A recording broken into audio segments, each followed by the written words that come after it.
Yo, what's poppin' YouTube? It's your brother, the MOPOWERZ, where knowledge is POWER. I tell you, I want to welcome you to this live. I thank you for your time, your energy, your pencils, your paper, your notes, all of that which you've been learning about these world 16 crucified saviors. Amazing. Amazing. Just not to enlighten religious people, but to enlighten all on the misconcepts of religion, at least giving you a different perspective. So, all of those questions that you've been asking yourself and you had put belief over your own questioning, well, this opens the Pandora box for you. These videos, this is the video number 25, and we happen to still be on chapter 34, in the middle of chapter 34. In fact, about it, if I go an hour in this last half of chapter 34, that means it has taken 3 hours and almost 40 minutes to complete one chapter, because we've already did 2 videos on chapter 34 and we're still not finished. It is a long chapter, but after that, chapters tend to, ease out and thin out, and you can get back to your things. We're going to get some music going in the background here, and I hope you all really been learning something, because it has really been an experience reading this book to you all. 100. You all have any questions, you can leave your comments, your questions in the comment section, and we can go from there. But I tell you, if you haven't learned anything from these videos, that means that you have not been paying attention. 100. So, with that being said, you all, we're going to get off into the world 16 crucified saviors, the remaining of chapter 34. And we left off on page 189 at the beginning of the paragraphs. Now, just to give you a recap, we had already talked about the strict veracity that's not required or observed, Christ's miracles manufactured from prophecies. We went over Christ's miracles reconstructed from former miracles, and the Patmos histories alone defied men. Christ's miracles did not convince the people. Christ's miracles was not designed to convince the people. All history ignores him. How Christ's incredible legends got into his history, meaning his story. Yeah, we went over a whole lot of things, and that was just a few parts of the chapter that we've been through, and that was the second half. It has been a long chapter, like I tell you, but we're going to continue on chapter 189 here, and we left off in the first paragraph of that page. So we're going to continue with that right now. It says, these critical writers tells us there was a religious persuasion. Deeply instamped upon the minds of all religious countries that God often justified a departure from the truth, the conscientious or voracious faculty being in that age but feebly developed, and the Bible itself is full of evidence to establish the allegation. The prophets often disclose it, and the apostles were their strict imitators. Ezekiel represents God as saying, if a prophet is deceived, I, the Lord, deceive that prophet. That's from this book, you all, The World 16 Crucified Savior. It has a lot of covers, so don't let the cover fool you. It's only one Kersey Graves, okay? So remember that. And God just said, if a prophet was deceived in the Bible, that means that God deceived the prophet, okay? And that is in the book of Ezekiel, chapter 14, verse 9. And Jeremiah asked God, wilt thou be to me as a liar? Wilt thou be to me as a liar? And that's in Jeremiah chapter 15, verse 8. While the writer of Kings represents God as putting a lying spirit into the mouth of his own prophet. And that's in the first book of Kings, chapter 22, 23. And most certainly, if God himself might habitually depart from the truth, it was an ample warrant for his apostles, as well as to the prophets, to adopt the same expedient. The case of Paul lying for the glory of God, which we have cited from the book of Romans chapter 3, verse 4. Hope you all remember that in the last video, proves they were morally capable of doing this. Moshem tells us that among the early Christians, it was almost universally adopted maxim that it was an act of virtue to deceive and lie, when by doing so they could promote the interests of the church. Lying to promote the church, lying to promote God, lying to promote Jesus. I'm just saying. And Mr. Higgins informs us that the great numbers of every age and of every religion have been guilty of systematic frauds and falsehoods to report their religions to an extent of which we can have no conception. They not only practiced it, but they reduced it to system. They avowed it and they justified it by declaring it to be meritorious to a lie and a good cause. The reader who can hesitate to credit these statements only betrays his ignorance of the moral weakness of human nature and the imperfect growth in that era of voracious faculty, which consequently had but a feeble voice in the councils of the mind. Even the most pious and devout professors of religion did not consider a rigid conformity to truth necessary or morally obligatory in their labors to promote the glory of God and the salvation of the souls. And when district falsehood was now restored to, the writer still allowed himself to color, magnify, and invent largely, that is, to draw copiously upon the resources of his imaginations in the way of supplying omissions and defects and filling out missing links in the chain of history. And hence it is all that ancient sacred history is so profoundly inlaid with stories and statements manifestly fabricated for the occasion without any historical support, and therefore wholly incredible. Let the Christian reader not, however, misapprehend us. Turn this down a little, because I'm sort of real loud. Okay. There we go.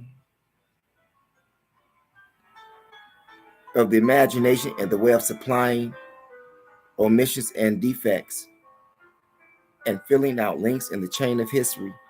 And hence it is that in all ancient sacred history is so profusely inlaid with stories and statements manifestly fabricated for the occasion without any historical support, and therefore wholly incredible. Let the Christian writer not, however, misapprehend us by supposing we wish to drive them to the extreme alternate of accepting this as a true explanation. No, that is not the purpose of this book. The purpose of this book is to get you to think, to open your mind, to open your mind. Those questions that you've had in your brain all of these years in regards to Christianity is being answered from a different perspective and from a master teacher, a historian, versus the reverend that went to theology school, something that a 5-year-old can do. A monkey can go to theology school. I'm for real. And learn just as much. Speak monkey language and the monkey will understand. I'm just saying. If you put Jesus, God, and the devil on the wall, a monkey can pick one if you teach him. I'm just saying. So have you not been like a monkey being educated to believe something that you don't even know that is really true? And even in your mind, in your deepest mind and thoughts inside you, you know that something's wrong. You know that something is wrong, because if something wasn't wrong, we as people who are in the world would not be in the condition that we are in. 100. Okay?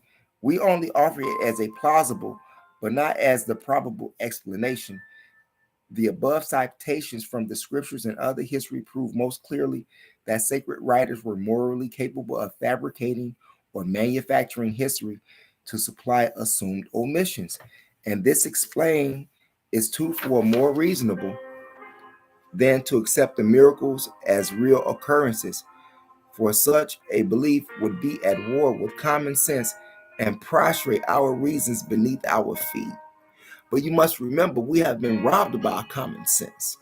Most people in the world have been robbed of their common sense. That's just 100. If I'm lying, why is 85% of the people of the world blind, deaf, and dumb? Why can't you make them see any other way except the way that they've been taught? Not that they took time to self-teach themselves, but to be programmed by someone else versus programming themselves. Now, you can intertwine the programming. Makes a lot of sense seeing that you're living in the matrix, right?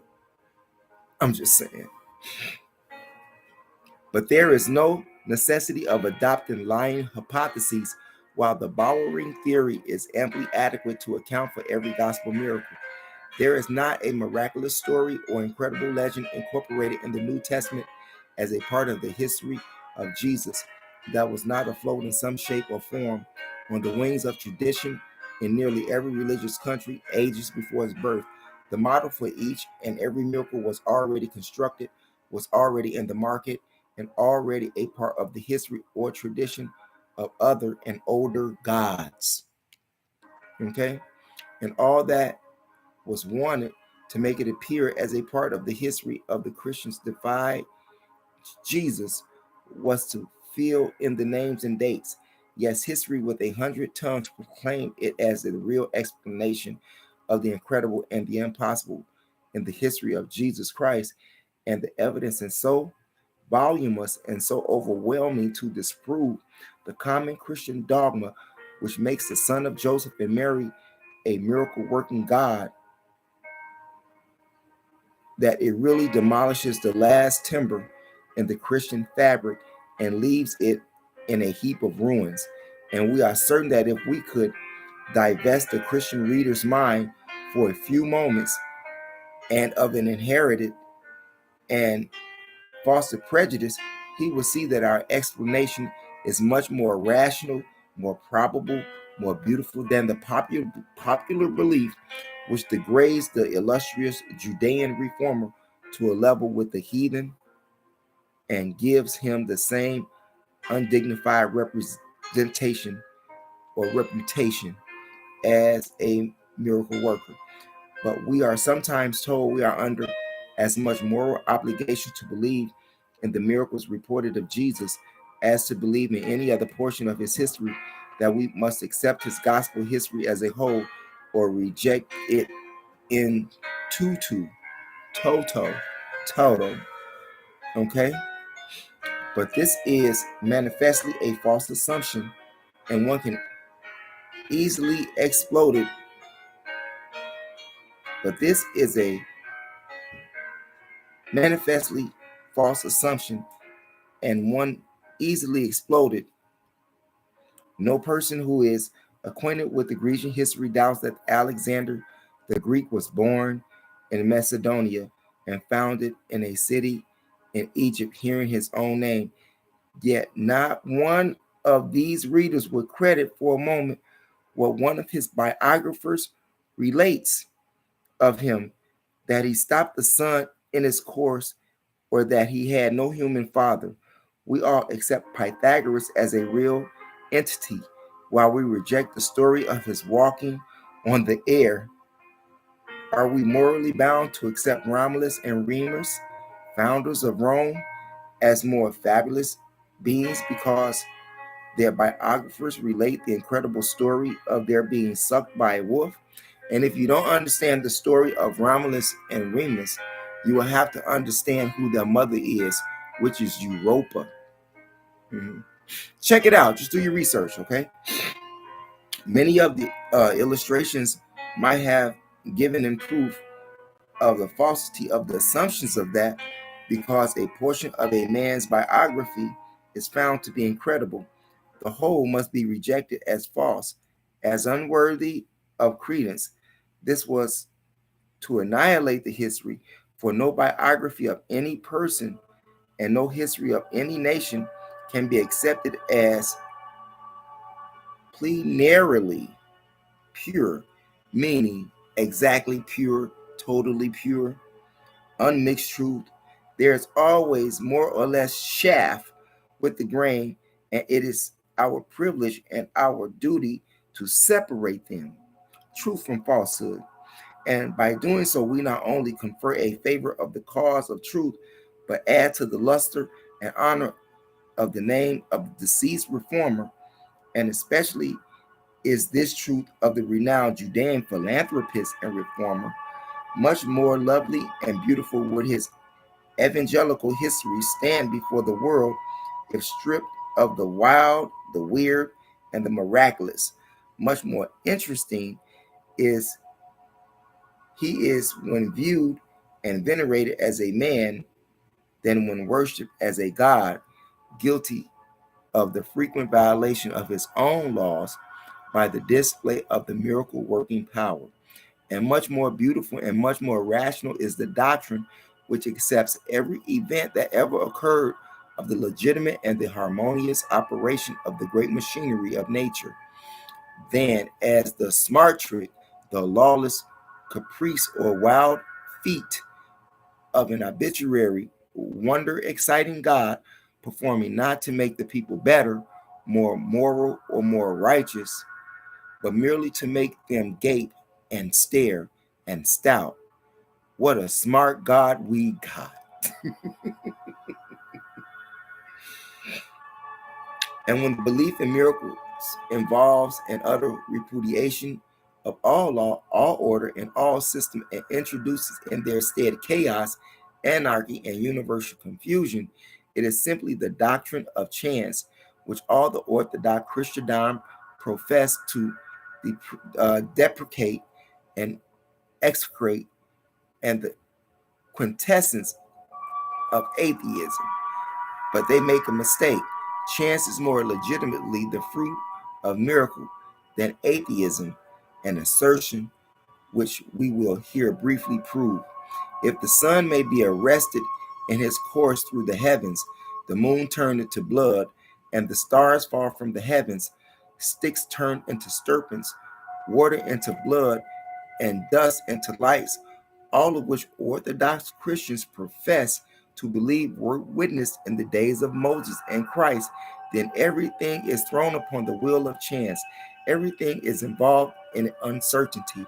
If the course of nature could be arrested, or the natural qualities of objects changed by the prayer of a prophet, patriarch, or apostle, then the food set before us to eat may suddenly, in compliance with the prayers of some absent saint, become a deadly poison.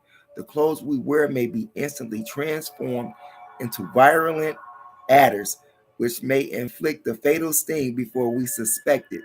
Some favorite servant of God, a Moses or an Elijah, might be this moment praying to God to stop the dews from falling or the rain from descending for the next 3 months or 3 years, as the latter is reported as doing in the book of James, chapter 5, verse 17, so that we could not plant with any certainty that the seed would grow, or that we should be rewarded by a crop.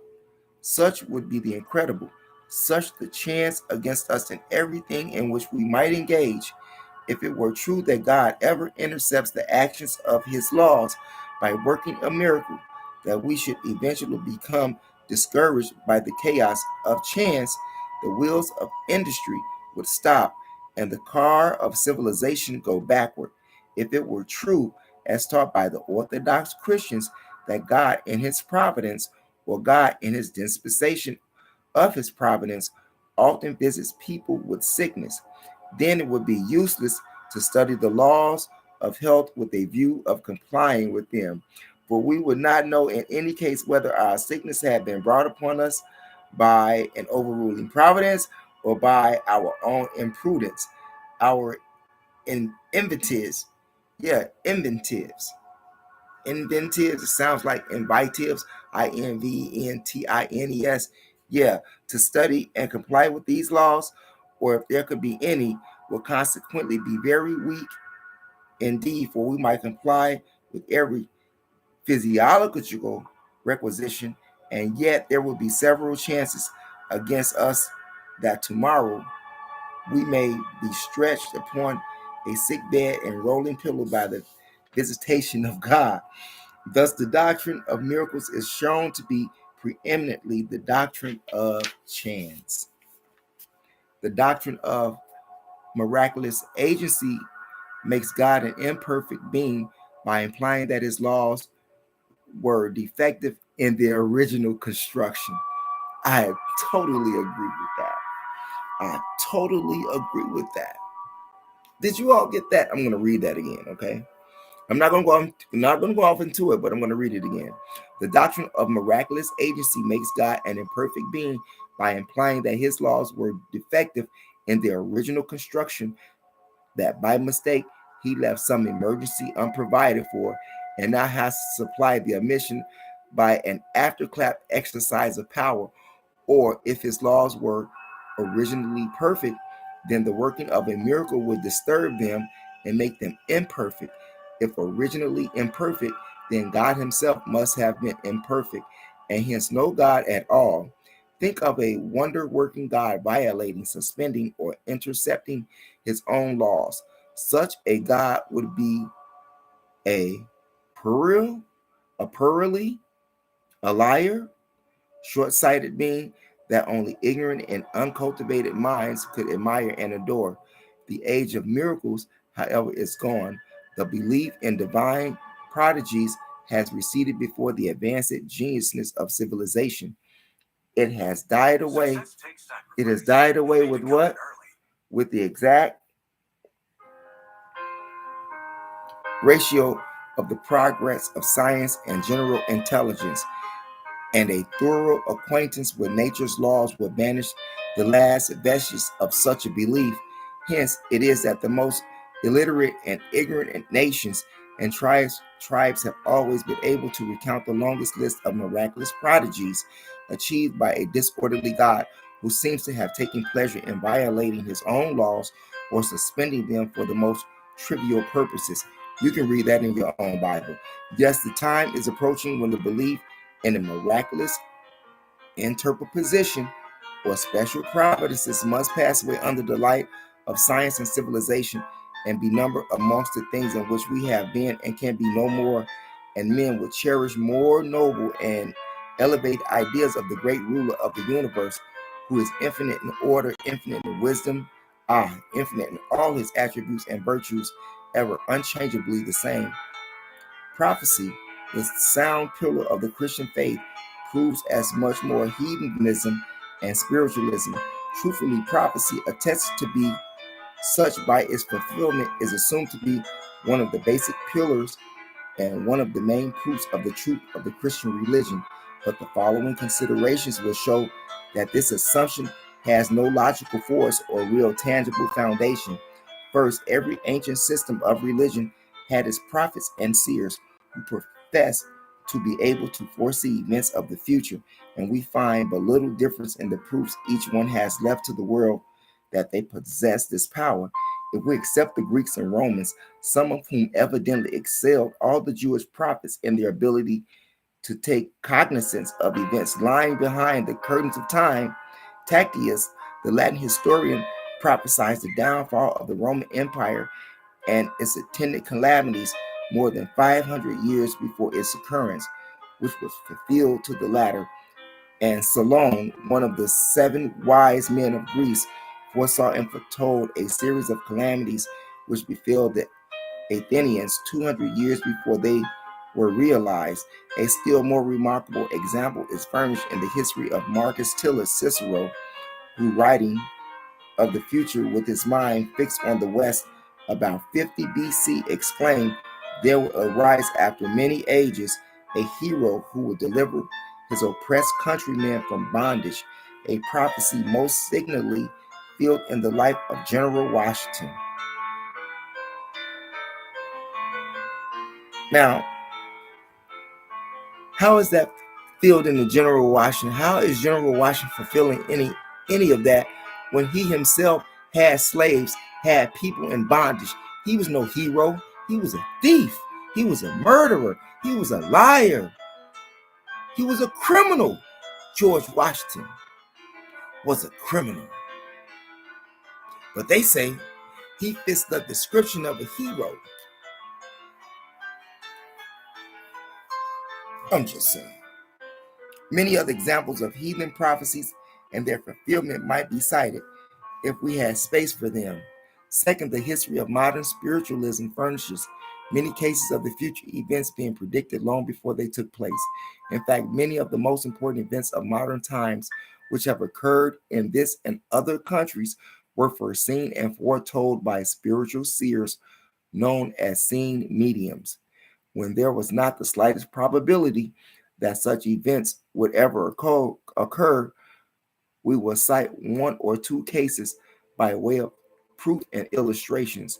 A few years ago, John P. Coles of New York, known as a spiritual medium, prophesied when under spirit control that Nicholas of Russia would shortly have difficulty with his secretary Menzikov, and just 3 months from that time would die, a prediction that it was fulfilled to the very letter and to the every hour, and yet was not the slightest probability externally indicated at the time of prophecy was uttered that either of these events would be realized.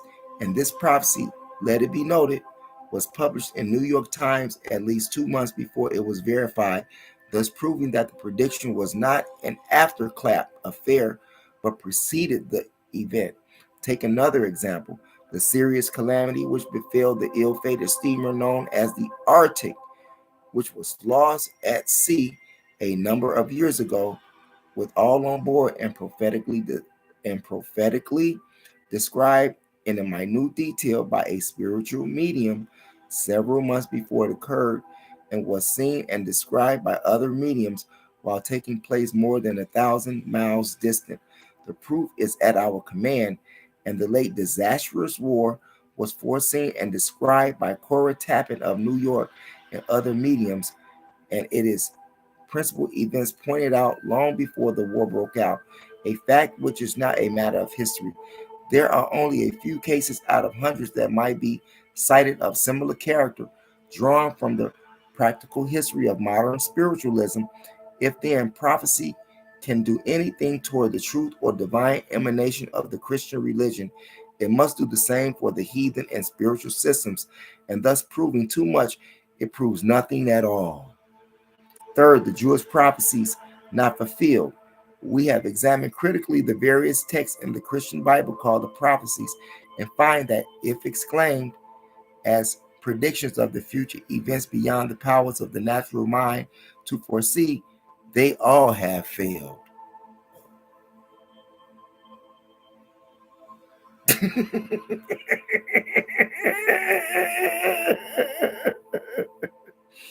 But few of them have fulfilled in any sense, and those few required no divine presence to foresee the result.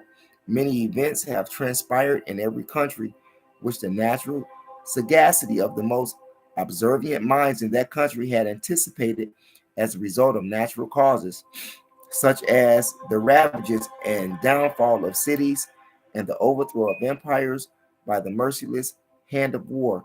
The Jewish prophet, fostering a spirit of envy and enmity towards Egypt, Babylon, and other superior kingdoms, Egypt, Babylon. And you look at the history of these kingdoms when they were raided historically, not just biblically, but historically, when the Jews raided them, they raided all of these black people lands, all of these, brown people lands. You know, you say black, I say brown, because my skin is brown, it is not black. That is black. behind me that's on those yin yangs symbols back there. That's black back there. This is brown. This is black right here. Okay, do I look that color or do I look brown? I'm just saying. But anyway, the Jewish system, okay, which they conquered these superior kingdoms, Egypt, Babylon, and other superior kingdoms, because they had been overpowered by them and long held in subjection to their superior way, were always prophesying evil things of these principalities, but they were never in bondage, according to the Pharisees and Sadducees, who are the chief Jews. Okay, and though some of those evils which constituted the burden of prophecy might have been reasonably anticipated as natural occurrences, it is a signal fact that they never transpired at all, such as the total destruction of Babylon, Tyre, Damascus, and other cities belonging to those little hostile kingdoms the Jews so much envied and execrated, but they always went back when they was hungry, when they were out there bad, starving, had no place to go. I'm just saying. Do you see the hypocrisy? Do you see how the hand was bit that fed them?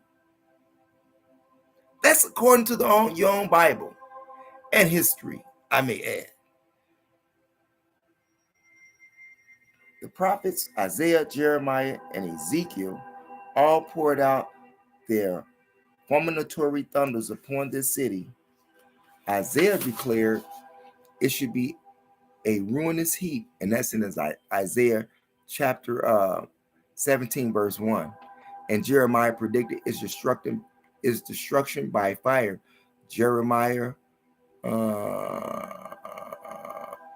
chapter 44, verse 27. And yet, notwithstanding these predictions of ruin, Damascus still stands as one of the paradises of earth.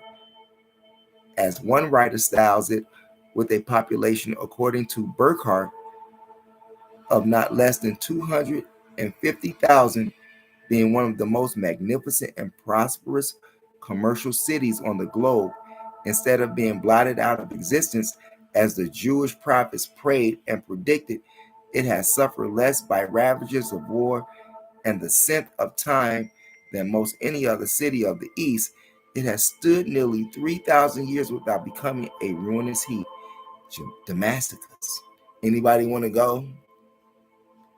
I would like to check that out one day. Or being consumed by fire or destroyed by war as predicted by the Jewish prophets. I'm just saying.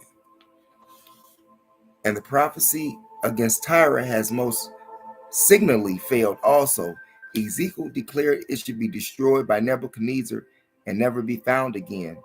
But 250 years after Nebuchadnezzar's time, Alexander found it a strong commercial city, and it still contains a population of 5,000 or more.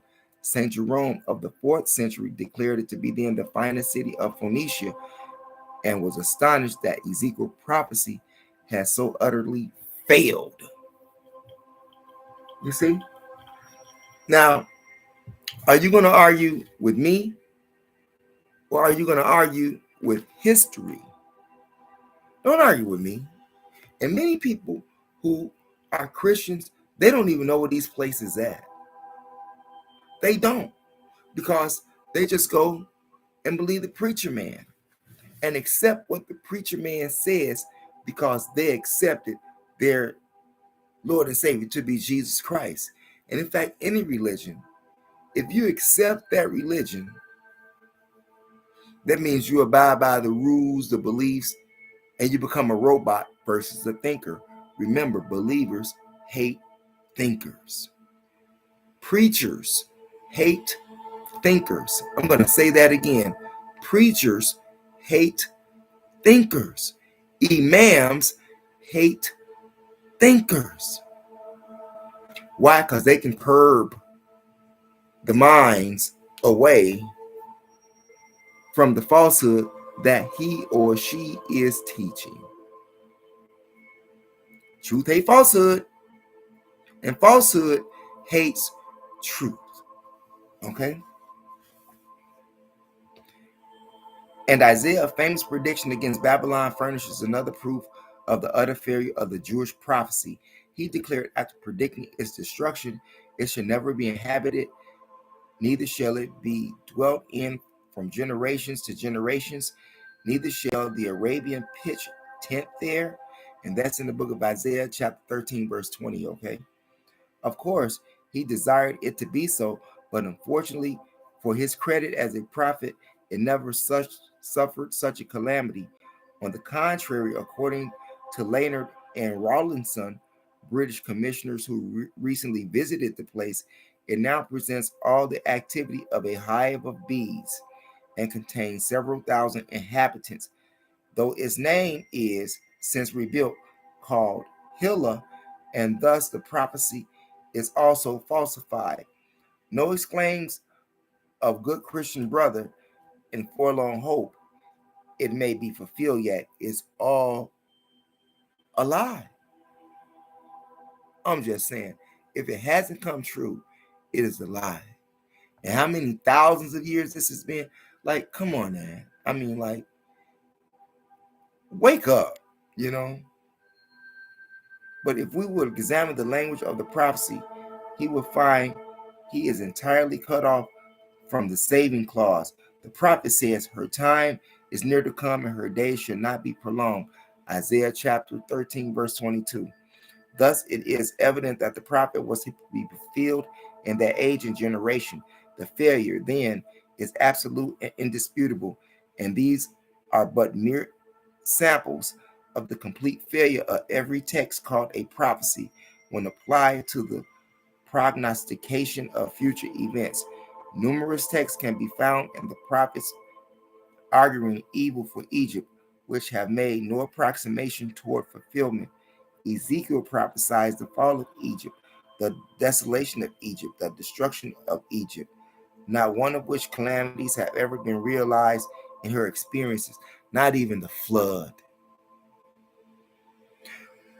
If you look at the timeline in history, when they say that the flood was going on, right, in the Bible, Egypt was still standing, meaning Kemet. That's the original word for Egypt, Kemet, the original name. And while the flood was taking place, Kemet was still thriving. Historically, go to historical lines and investigate when did the flood occur and how long did the reign of Egypt go without having any calamities, without having a flood, without being wiped out. They was flourishing. I'm just saying. Do your history. Don't argue with me. Do your history first, okay? Do your homework first. Then we can have a conversation, okay? Okay? Because I tell you, I'll blow your top off. Prophecies respecting the restoration of the lost tribes and the perpetuity of the Israelite thrones are complete failures. Also, all the messianic prophecies, so-called, with respect to the prophecy on Babylon, it may be further observed that while the prophet declares neither shall the Arabian pitch tent there, Leah declares that this is the very thing they did do while he was there. They pitched the Arabs. He says he saw a number of Arabian tents pitched on the ground, thus proving a failure on the prophecies all around in every particular prophecy. Did you know that, Christians? No, you didn't. No, you didn't. No, you did. Okay, you did. Okay. The Bible itself is a witness that truthful prophecy can do nothing toward authenticating a religion or toward proving the prophet divinely inspired. The same damaging concession is made here as in the case of the miracles that a heathen and an unbeliever could and did succeed, as well as the true disciples of faith. The proof of this statement is found in the history of Balaam. a ball, Balaam, Balaam, okay? His figurative representation of a star coming out of Jacob and a scepter out of Judah, and that's in the book of Numbers, chapter 24. It is often quoted by Christian writers as presaging or prefiguring the coming of Christ, thus making a heathen and unbeliever the oracle of a messianic prophecy, and a heathen too of sinful and ungodly habits, so that the Christian subterfuge is not available here, that God might make a righteous man of any nation the vehicle of prophecy. For we have the express declaration of the Bible itself that he was not a righteous man, but the very reverse. Peter tells us he loved the wages of unrighteousness, and the very time this prophecy was so called uttered, and that's in the second book of Peter, chapter 2, verse 13, which prostrates forever the Christian plea that he might not be possessed of the true spirit of the prophecy by virtue of being a righteous man. Now I'm going to read that again. Okay? Because that was nuts. It says, the book of Peter tells us the very verse. He loved the wages of unrighteousness at the very time this prophecy was called and was uttered, which prostrates forever the Christian's plea that he might have possessed the true spirit of prophecy by virtue of becoming a righteous man, and derives us to the admission that an unconverted savage, an ungodly heathen believer could make an untrue prophecy. Whew.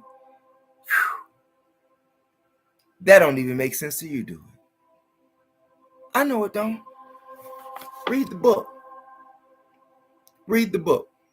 Okay? Read the book. But not only read the book, you have to read many other books. You have to do more research. It's just not from this book. There's no historical timeline in here that I'm telling you about to go through historically. That's another phase of your development that you must go through in the part of your research. Do that.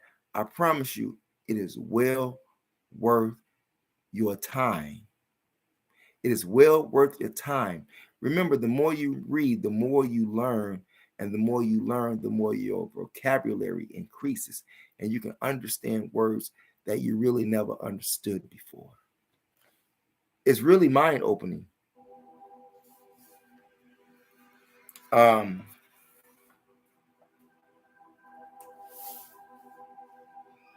here we are when we talk about Peter and the unrighteousness, and the reversal, okay? It not being necessary then to be a Jew or a Christian or a believer or even a moral man to foresee or foretell the far off important events of the future.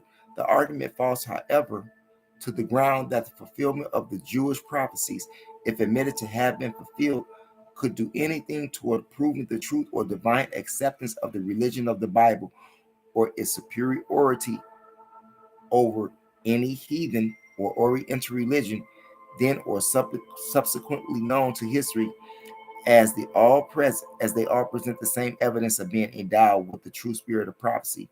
All argument for Christianity based on the prophecies or the gift of prophecy is then forever at an end, as it has been shown in the power to foretell future events is not restricted by the Bible itself to any nation or to any religion, to any faith, to any belief, or to any moral religious qualification. What then is the prophecy word, or what does it prove? Another case, and one similar to that of Baal in its essential points, is found in the New Testament. Capheus, though not claiming to be any part of a believer, utters a prophecy in the interest of the Christian religion, for which the Bible itself gives him full credit as a prophet. Here, then, is another case of a heathen stealing the Christian's thunder, and another proof that the spirit of true prophecy has never been confined in any nation or any religion, and hence according to the teachings of the Bible itself, does nothing at all toward establishing the exalted claims of Christianity or toward proving its superiority over other systems of religion. Moral precepts, the third pillar of the Christian faith. Moral precepts. How many of you knew that? Because most Christians don't have any morals at all. Look at the world we're living in. Look at who's running the world, right? They would tell you they're Christians, but they're Satanists. I'm just saying. Lying for God, huh? Lying for God. Moral precepts, the third pillar of the Christian faith. It is declared in the view of many wise precepts which issues from the mouth of Jesus Christ that he spake as never man spake, like no man has spake before. Okay, and that's in the book of John, chapter 7, verse 46. If this were true, then gods must have been very numerous prior to the Christian era, for there's not one of the moral maxims or preceptive commands which he gave utterance to that cannot be found literally or substantially in the older Bibles of other nations or the writings of the Greek philosophers and the religious dissertations of heathen moralists who gave out moral and religious lessons for the instruction of the world long prior to the birth of Jesus Christ. Even the golden rule which Christian writers ignorant or oriental even the golden rule which Christian writers ignorant or oriental history have erroneously ascribed to Jesus Christ and lauded him as being the author of, found variously expressed in the writings of several heathen or oriental nations. We find it in the Chinese Bible at least. We find it in the Chinese Bible at least live or live, and that's what it says, 100 years older than ours. Most almost word for word, and Jesus uttered it. We will here present it as expressed by different writers. They have a typo error here. I'm sorry. It's not me misreading, really. If I misread, I make it, I cop to that. But they have a serious typo error in here with the word. And it's just a word, but it makes no sense to a real reader. Okay, the golden rule by Confucius, 500 BC. Do unto others what you want them to do unto you, and do not to another what you would not have him do unto you. Thou needest this law alone. It is the foundation of all the rest. That's the golden rule. Golden rule by Aristotle, which is 385 BC. We should conduct ourselves toward others as we would have them act towards us. Golden rule by Pittacus, which is 650 BC. Do not to your neighbor what you would take ill from him. Golden rule by Thales, 464 BC. Avoid doing what you would blame others for doing. Golden rule by Isocrates, 388 BC. Act towards others as you desire them to act towards you. Golden rule by Aristippus. Aristippus. Never heard of Aristippus. Have you? Aristippus. In 365 BC. His golden rule was cherish reciprocal benevolence, which will make you as anxious for another's welfare as your own.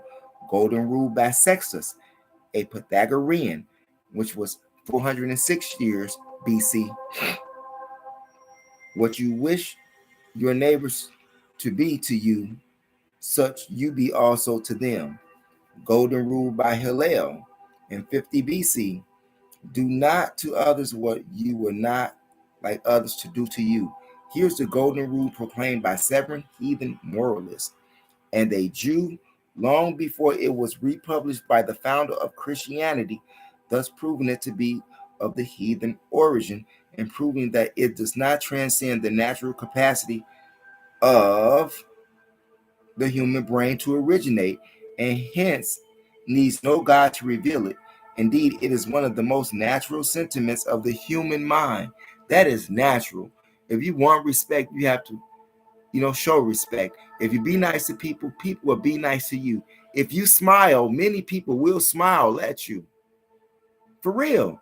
It's hard to have a real frown face when you have a happy, cheery smile in your face. And the energy matches the smile.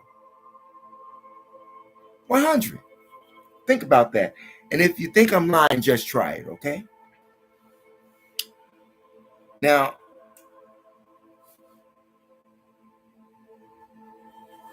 would I like to be treated thus like others, I want to be treated like I treat others? It is the first thought which naturally arises in the mind of a person when maltreating a neighbor, thus showing that the golden rule is a spontaneous utterance of the moral feelings of the human mind. We were encoded with that.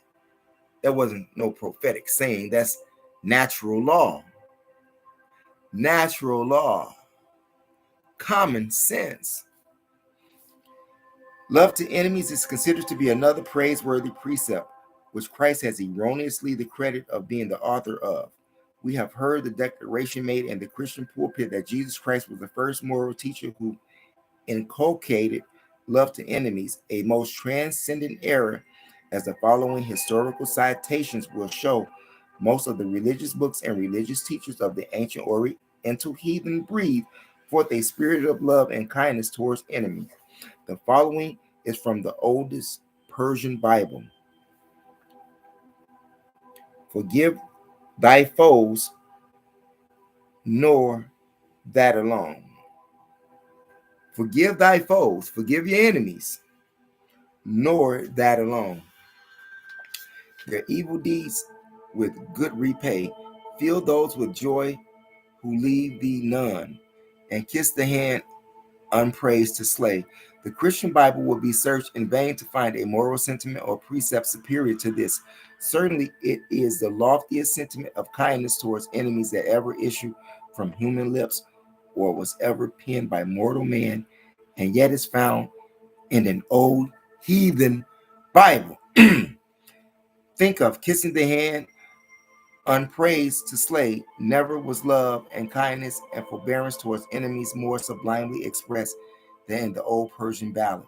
Treat thy enemy as though a friend, and he will become your friend, as expressed by Publius Syrus, a Roman slave, which is a wiser admonition than that of Christ. Love thy enemy, as it is a moral impossibility.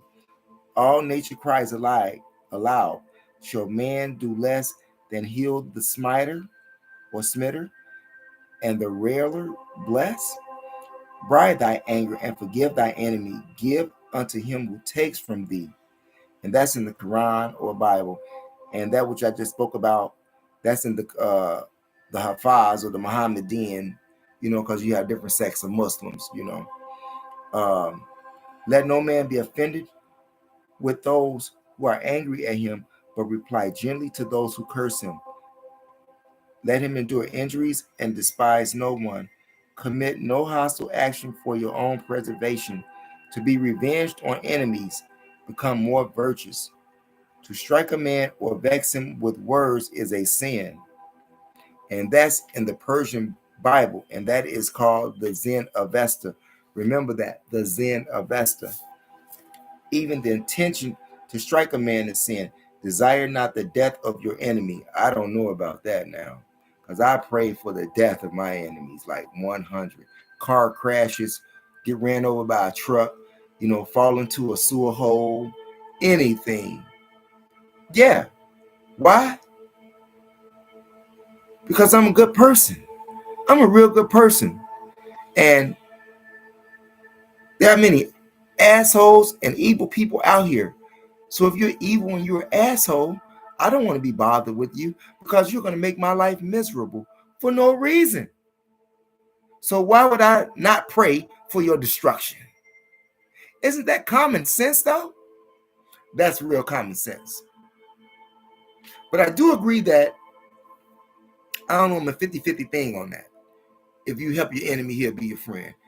I don't know about that, no, because look what happened to brown people who accepted pink people as friends. Historically,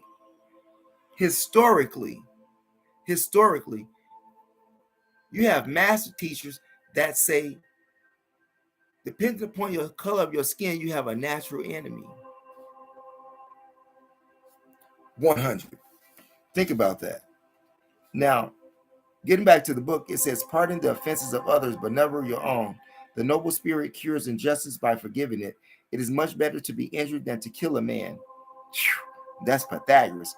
You can accomplish by kindness what you cannot by force. I believe that. Better overlook an injury than avenge it. It is enough to think ill of an enemy without avenging it. It is a kingly spirit to return good deeds for evil ones. Learn for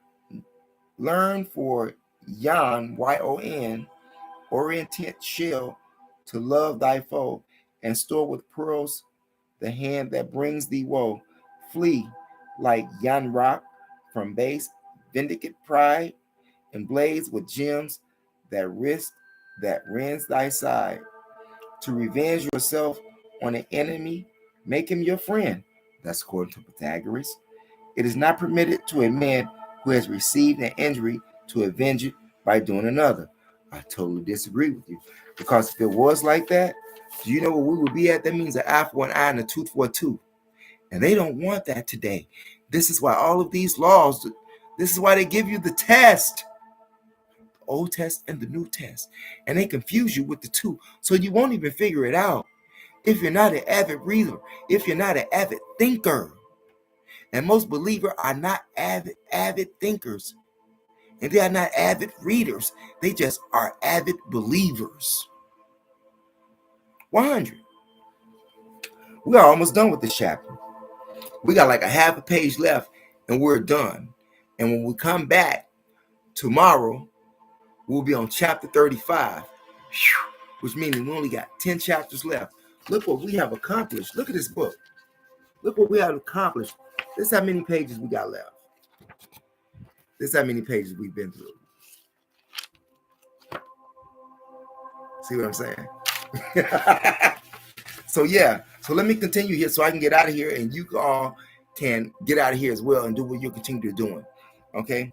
Seek him who turns thee out and pardon him who injures thee. That's what it says in Quran. Return not evil for evil. That's Socrates, so they say. Endure all things if you will serve God. That's Sextus. Desire to be able to benefit your enemies. That's Ibid.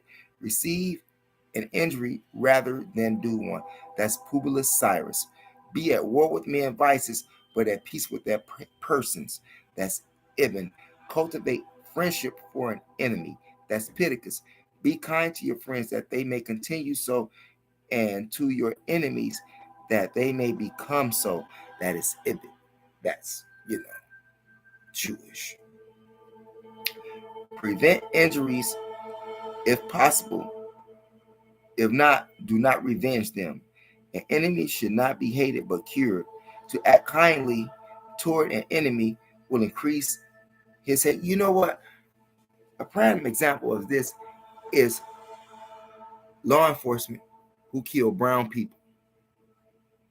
And I'm talking about pink law enforcement who kill brown people. That's unarmed. That they could have just taken the handcuffs. But their mind has been programmed with hate. Their mind has been programmed with hate. If you could reprogram your enemy,